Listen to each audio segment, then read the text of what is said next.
this is the root cause of the suffering in humanity. And it's a really big deal.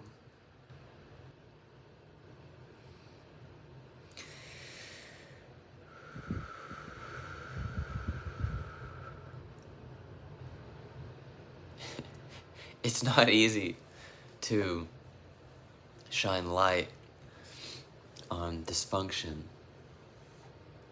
that is the very foundation of how society is organized.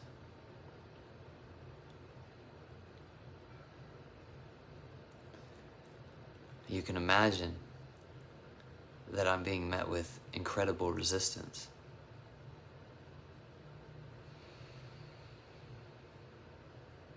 But I know what I see, and I'm going to share it with you here. And I don't know that I'm going to be able to help that sweet little soul that's being swallowed up by the madness and the darkness. But I'll do everything I can to try. And if I can't, I'm sharing it here so that we can help many, many, many others.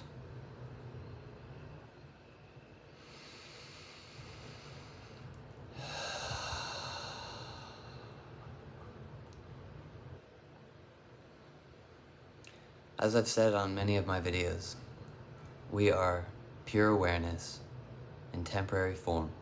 We are nature, and we are symbiotically connected to nature and everything around us. And if we're not at peace, it's because our psychology and our self-image and our role and our misunderstanding of reality is blocking that.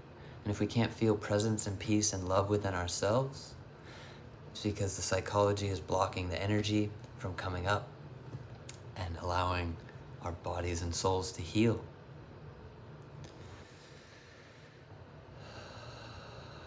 Today I had a call and somebody said to me,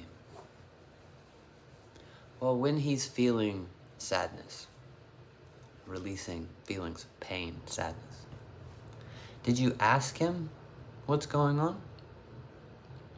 Because he has to be able to tell you. Therein lies one of the root causes of the dysfunction. Einstein said that everything's energy and that's all there is to it. I agree. When you're in a forest and you're fully present and conscious, whatever's there will be seen and felt. You don't need the mind to analyze it. That will just keep you stuck. So if you were to ask somebody about their pain and their feelings, you're complicating the matter, even in a toddler. That energy just needs to be released. Let it. Then let it go. That's it. That's literally it. Anything else is you're just going to be putting the mind and the thoughts in the way of what needs to happen. I have been watching a child's light dim for the last year. And that's incredibly painful.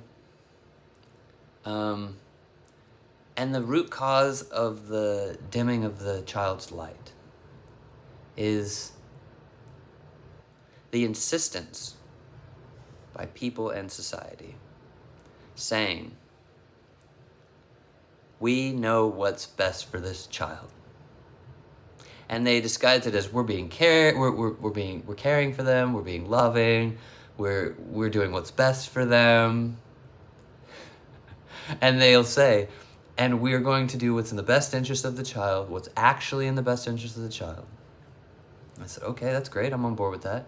And then they go on to say, and they need to get up at a certain time, and they need to go to preschool, and they need to attend this, and they need to do that. And I was like, whoa, now we've broken with what we were just talking about. Right? Do you follow? So we're going to do what's in the actual best interest of the child. So let's look at the actual presentation. Let's listen to the child's actual words and opinions. I would like to do this. I would like to do that. I like this. I don't like that. Let's leave their presentation. Are they peaceful? Are they happy? Are they loving? Are they being loving to the animals around them, or are they hitting them? Okay?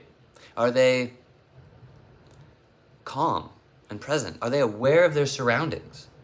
Ooh, what's that? Look at this. Or are they like, okay? It's a big deal. Like, that's what tells us. Is this working for them? Is it not working for them?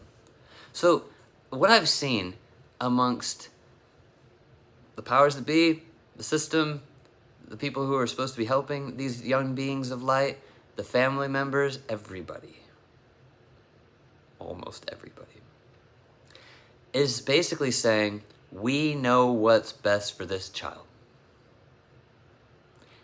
And it's dimming their light.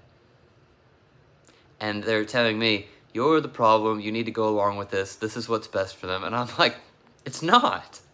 This is insanity. You guys are insane. And they're like, you're crazy, you're the insane one. And I'm like, wow, I know what I see. I feel energy intensely. I feel energy intensely within myself, and I feel energy intensely within that child. I know what I see, and I know what I feel. It's very obvious. I even made a video recently, which has caused a lot of problems. But basically it's showing before and after. It's night and day. Loving, calm, present, communicative, expressing feelings and emotions, expressing preferences and opinions, curiosity, love, peace. And then afterwards, blah, blah, blah, blah, this. I don't know. Poopy. Okay, you guys, I can't unsee this. And I can't, and I refuse to be silenced and not share this with the world. This is a really big deal. And it's not a big deal because of my life situation. Don't care. It's not a big deal because of even my child. It's like, I love him. I'm doing everything I can. But again, this is bigger than that.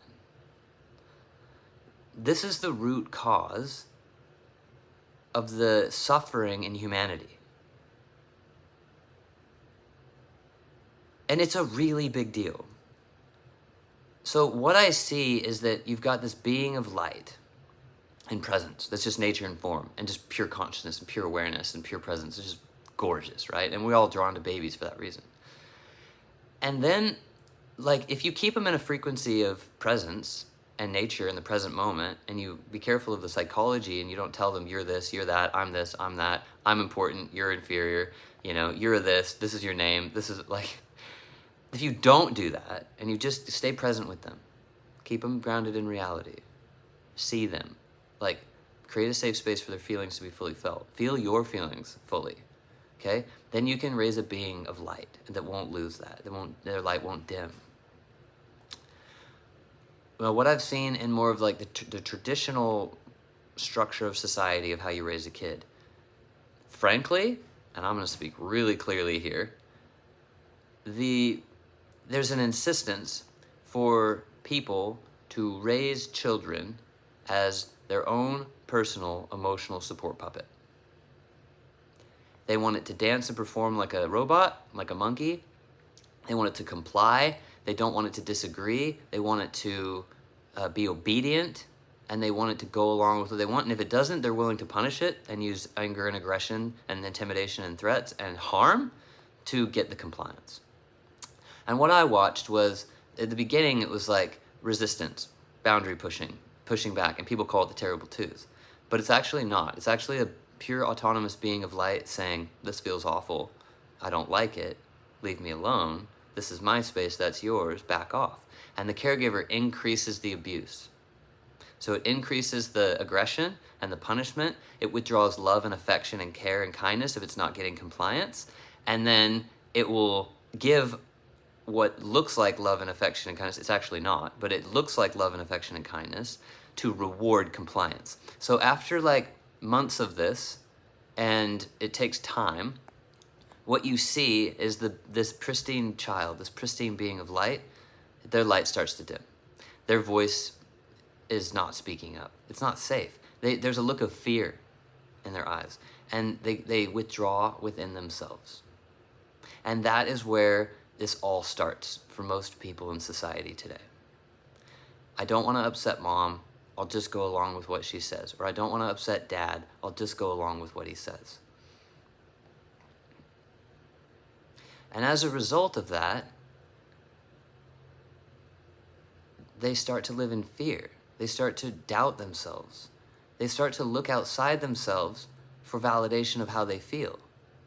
What I see was a child that was fully autonomous, beaming with light, and able to show affection freely. And then it now, looks to the caregiver for permission to do something. It looks to the caregiver. It's told what to do. It's constantly coached and told what to do and directed.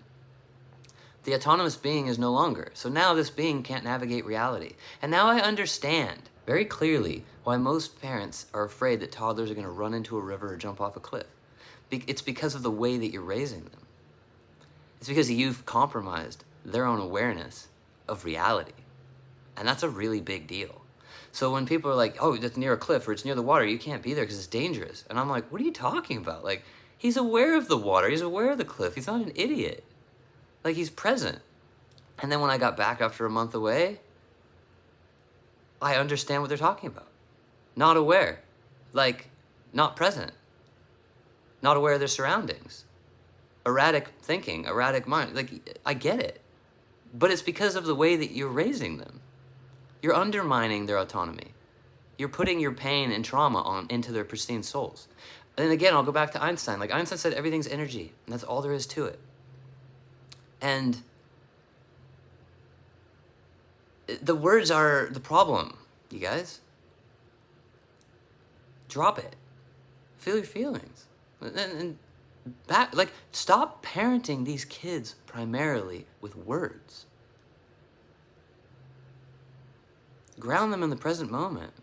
Ground them in reality. Teach them it's okay to feel whatever they're experiencing.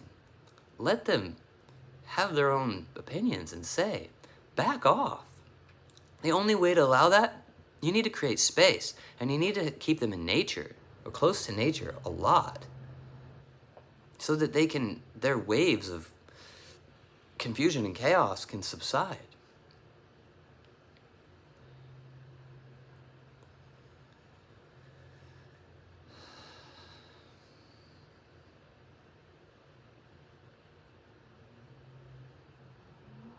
I have so much love to give, and then not being allowed to, and the psychology that comes my way, the accusations and all that,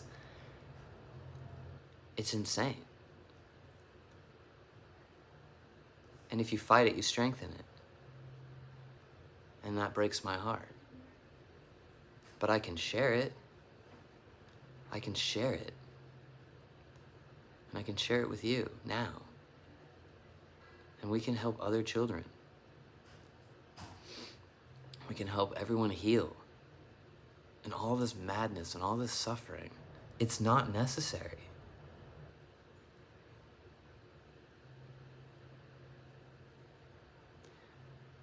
Ground them in the forest, ground them in the river, ground them on the beach,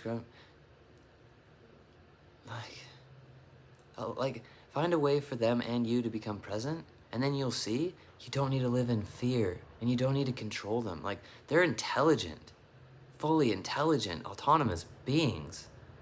Like, nature programmed them to be able to take care of, know where their surroundings are. Like, maybe they don't have the ability to go find and procure food yet. So, by all means, feed them. Show them where the water is. Like, make sure they don't get eaten by a lion. But short of that, you guys, back off. And all these generational programs and trauma and, narratives of I know what's best, and this is what the child needs, you're wrong. This kid was growing up in, this amazing present moment environment, immersed in nature, culture, and spiritual energy.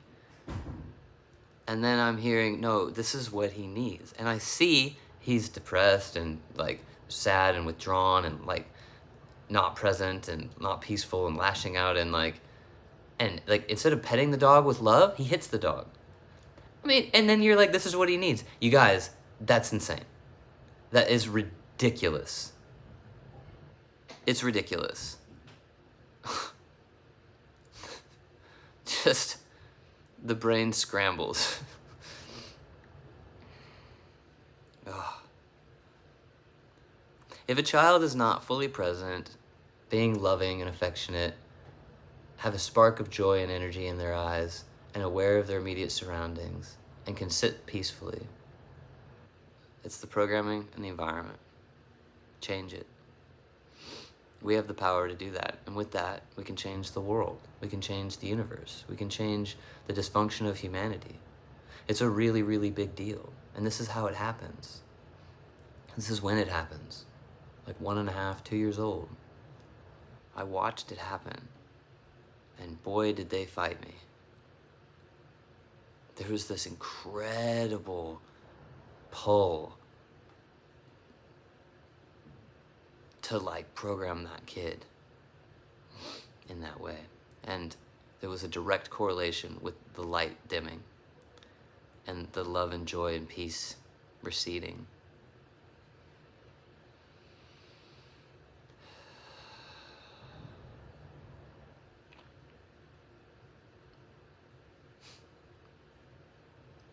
We aren't going to change the world and improve people's lives if we stay quiet and comply and go along. And I'm not the person to just allow the dysfunction to continue. I will speak the truth. I will name dysfunction. I will call it out. Because if I don't, and I don't remain peaceful and grounded, then I will end up in the insane, mind-made, narrated, mad world and suffer. And I transcended that a long time ago.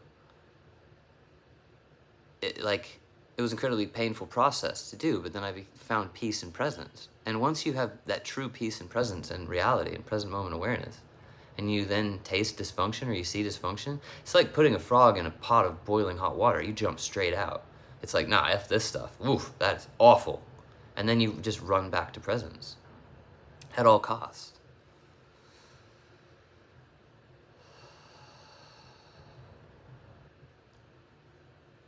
I'm here by choice. Like, I'm going through this to do everything I can to see if I can help that soul. I was sitting in meditation in my Zen monastery at my house in Japan, and if I was selfish or self-interested, I would remain in that meditative state, in that place of peace and pure beauty, just gorgeous. But I chose to jump into the flames, and I chose to go through what I'm going through now, which is incredibly challenging and testing. Because I want to be able to look them in the eyes and say, I saw what you were going through. I believe you. Dad saw that. And he tried to help. And he tried to stop it.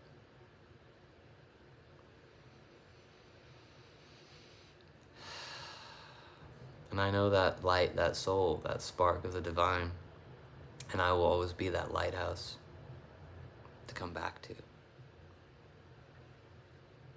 The dysfunction will cause suffering, the suffering will lead to awakening, and then there will be a return to that divine light of presence.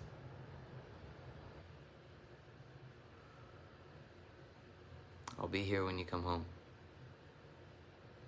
And to anyone else out there who's on that journey, who might be navigating that darkness, know that you were that beam of light as well. You were. And know that you can come home. And the way you come home is become present. Watch the thoughts and then get to the energy inside. Let it all come out. Focus on your breathing. Become sober. Like, make sure you're exercising and eating healthy, whole, nutritious foods and not processed foods and sugar and chemicals and drugs and stimulants and intoxicants, and like get all that stuff out of your system. Just go into the forest and meditate for as long as it takes, and you'll become present. You'll feel all that energy. It'll be painful as fuck.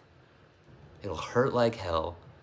Like, you'll cry and you'll wail and it'll be painful, And it'll seem like, why am I doing this to myself? But on the other side of that is peace, it's clarity, it's reality. It's beautiful, and it's worth it. And you'll return to that state that you were at 1 year old, before people started messing with you. Because that's what they did. They were unhealthy psychologically, and they had unhealed pain. And they fucked you up. That's what happened. But you don't need to stay fucked up. You can heal now. So that's my message. And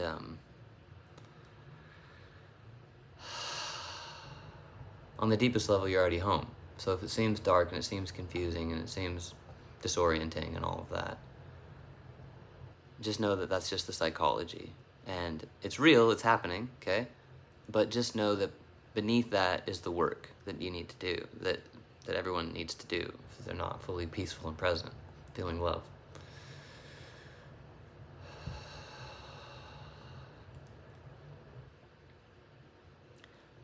I'm here for you. I love you. I support you on your journey home. And if there's anything I can do, please reach out. Like, I'd love to help. I love connecting with people. I like supporting everyone on their journey. You guys supporting me on mine, and it's just awesome. And yeah, let's come together. Let's heal this dysfunction. Like, why are we still doing this to kids? Oh, because it's the system. Well, it's broken. It's ruining the planet. We're not, like, look at society. Like, today I was on a call with somebody and they're like, yeah, these people broke in today to steal donation clothes. When are we gonna wake up? Like, that is ridiculous. And you guys are like, no, we know how to raise this kid. This is what's necessary. And the kid's suffering, and the people are stealing clothes because there's not even their basic needs met. And you're telling me that that's what the kid needs? That is ridiculous. It is ridiculous. Oh my God, you guys, wake up. Back off. These beings are just nature in form. It's not that big a deal. Leave them alone. Their innate intelligence will impress you tremendously. You'll be blown away by what they can do. But if you keep controlling them and manipulating them and punishing them with conditional love and, you know, messing with their heads and putting all your pain into them, we're going to keep having this messed up society where people are on meth and suffering tremendously. It's unnecessary. I love you guys. Thank you.